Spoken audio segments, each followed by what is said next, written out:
Hai semuanya.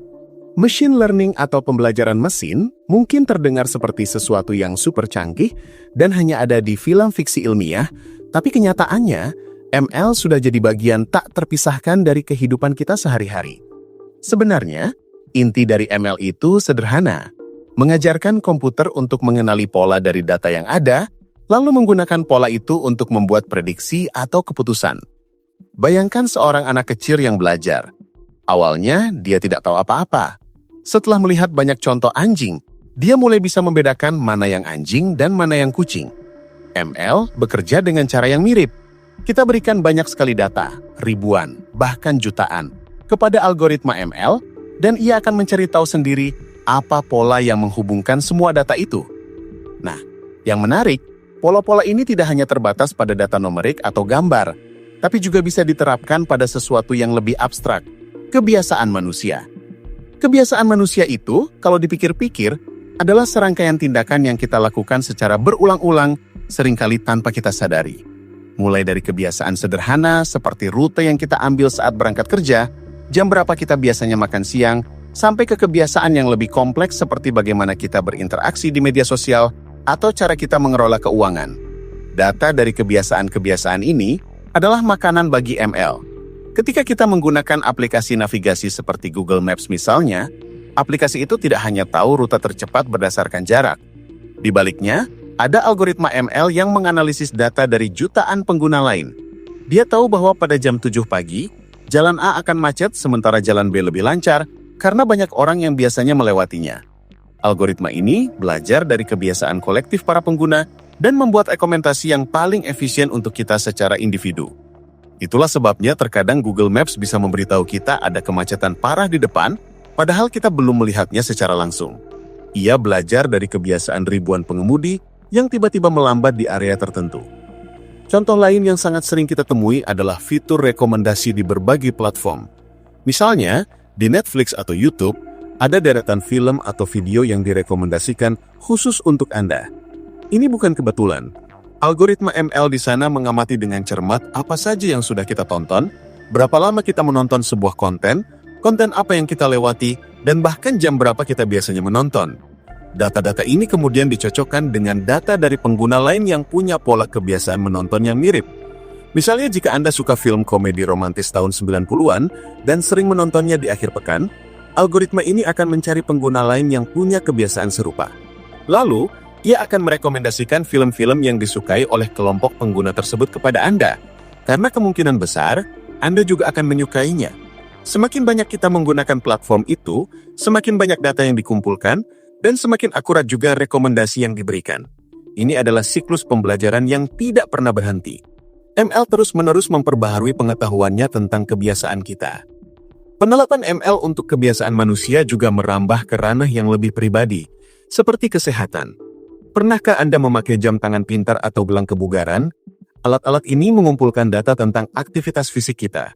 Berapa langkah kita berjalan, detak jantung kita saat beristirahat dan berolahraga, pola tidur kita, dan lain-lain.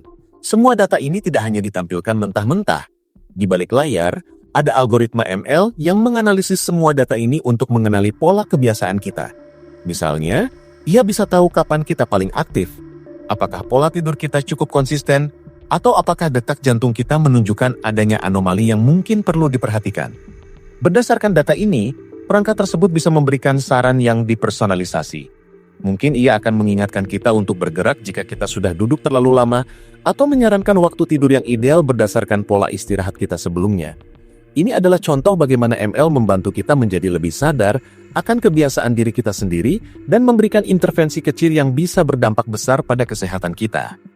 Tidak hanya di area yang terlihat jelas, ML juga ada di balik layar dunia perbankan dan keuangan. Ketika kita melakukan transaksi, setiap detailnya direkam, di mana kita berbelanja, jam berapa jumlahnya. Semua data ini adalah bagian dari kebiasaan finansial kita. Bank menggunakan ML untuk menganalisis kebiasaan ini demi mendeteksi penipuan. Algoritma ML akan membuat profil kebiasaan pengeluaran kita. Ia tahu bahwa biasanya kita belanja di supermarket tertentu di dekat rumah dan jumlahnya tidak pernah lebih dari Rp500.000. Tiba-tiba ada transaksi besar sebesar 2 juta rupiah di luar negeri pada tengah malam. Pola ini sangat tidak biasa dan tidak cocok dengan profil kebiasaan kita. Seketika, algoritma akan menandai transaksi tersebut sebagai mencurigakan, dan bank akan menghubungi kita untuk konfirmasi. Ini adalah cara ML melindungi kita dari kebiasaan buruk orang lain, penipu, dengan memahami kebiasaan baik kita sendiri. Tentu saja, penggunaan ML untuk kebiasaan manusia tidak selalu mulus dan tanpa tantangan. Salah satu isu terbesarnya adalah soal privasi. Agar ML bisa bekerja dengan baik, ia perlu banyak data. Semakin banyak data yang ia punya tentang kita, semakin akurat ia bisa memahami dan memprediksi kebiasaan kita. Tapi, di sisi lain, ini berarti kita harus merelakan sebagian besar data pribadi kita. Pertanyaannya, seberapa besar kita rela membagikan informasi kita? Apakah kita nyaman jika setiap klik, setiap langkah, dan setiap transaksi kita dipantau oleh sebuah algoritma? Ini adalah dilema etika yang terus-menerus diperdebatkan. Perusahaan-perusahaan teknologi berdalih bahwa data itu digunakan untuk meningkatkan layanan dan mempermudah hidup kita. Tapi tidak bisa dipungkiri bahwa data tersebut juga menjadi komoditas berharga yang bisa digunakan untuk tujuan lain, seperti iklan yang sangat terpersonalisasi atau bahkan mempengaruhi keputusan kita. Selain privasi, ada juga isu tentang bias. Algoritma ML belajar dari data yang diberikan. Jika data yang digunakan untuk melatihnya mengandung bias atau ketidaksetaraan, maka algoritma itu pun akan belajar dan mereproduksi bias tersebut. Misalnya, jika data historis menunjukkan bahwa posisi manajerial lebih sering diisi oleh laki-laki, algoritma yang digunakan untuk menyeleksi kandidat mungkin akan tendensius merekomendasikan laki-laki, meskipun kandidat perempuan punya kualifikasi yang sama atau bahkan lebih baik. Algoritma ini tidak punya niat jahat. Ia hanya melakukan apa yang ia pelajari dari data. Ini menunjukkan bahwa ML bukanlah solusi ajaib yang bebas dari masalah manusia, melainkan cerminan dari data yang ia proses. Untuk memastikan ML memberikan hasil yang adil, kita harus berhati-hati dalam mengumpulkan dan melatihnya dengan data yang representatif dan tidak bias. Melihat ke depan, peran ML dalam memahami dan mempengaruhi kebiasaan manusia akan semakin mendalam. Kita mungkin akan melihat asisten digital yang lebih cerdas, yang tidak hanya menjawab pertanyaan kita, tapi juga proaktif menawarkan bantuan berdasarkan kebiasaan kita.